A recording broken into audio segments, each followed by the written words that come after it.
Olá, amigos da história, estou de volta hoje com o vídeo A História de Michel Cerdan. Ele ficou conhecido como o Rei do Ringue. Durante décadas foi uma estrela no ringue, um verdadeiro fenômeno dentro do mundo das lutas. Comandou por muitos anos o programa Gigantes do Ringue em vários canais de televisão, como Rede Record, TV Gazeta, no consagrado estilo Telecat. O programa chegou a ficar em segundo lugar no Ibope várias vezes. Michel também chegou a lutar no exterior junto com os Gigantes do Ringue. Mas o que aconteceu com ele? Por onde anda? É este o vídeo de hoje. Obrigado por se inscrever no canal e ativar o sininho. Eu sou Marconi Miranda. Antônio Carlos de Aquino, com 1,80 m, nasceu em São Paulo no dia 5 de fevereiro de 1943, sob o signo de Aquário. Conhecido como Michel Cerdan, o Rei do Ringue, começou praticando judô aos 8 anos de idade e aos 15 anos descobriu a luta livre. Michel praticava judô no Seminário dos Padres Salesianos de Dom Bosco, onde concluiu os estudos. Ele apenas praticava, ele nunca chegou a competir na modalidade.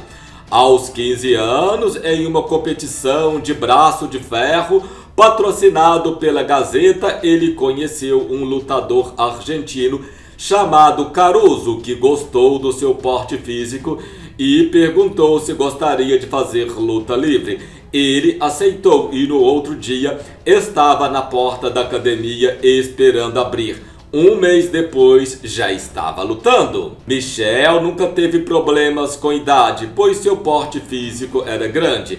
Foi um empresário que colocou este nome em Michel Cerdan, que na época era Marcel Cerdan, em homenagem a um campeão mundial de boxe francês, chamado, então, este nome, Marcel Cerdan, o qual ele não gostou. Na época, ele lutava na Europa e quando voltou ao Brasil, aperfeiçoou o nome para, então, Michel Cerdan. Michel Cerdan teve 2 professores, Antônio Inoque e Cangaceiro.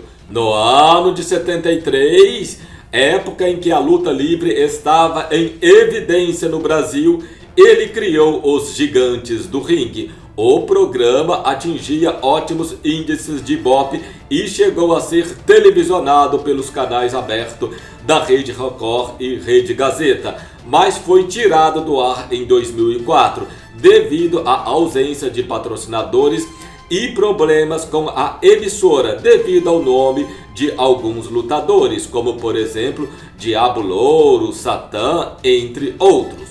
Os confrontos eram estrelados por personagens lendários como Aquiles, o Matador, Belo, Pitbull, Mozart, entre outros. Outra rivalidade marcante era com o Bonzinho, Ted Boy Marino, outrora atleta famoso naquele tempo. Entre os principais lutadores que atuaram no programa, vale lembrar também Belo, Alex, Índio Comanche, entre outros. Responsável pela franquia Gigantes do Ringue, Cerdan disse que sempre foi muito claro com seu público ao tratar a luta livre como um show esportivo, com combinações de golpes e artes circenses.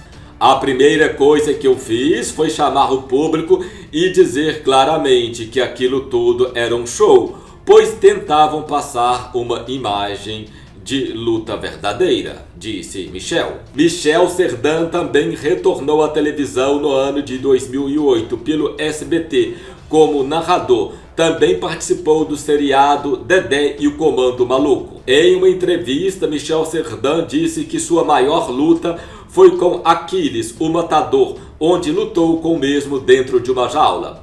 Michel também contou em uma entrevista ao programa Danilo Gentili que o erro dos organizadores aqui no Brasil foi apresentar a luta livre como sendo uma luta verdadeira, sendo que as lutas eram encenadas, um verdadeiro espetáculo.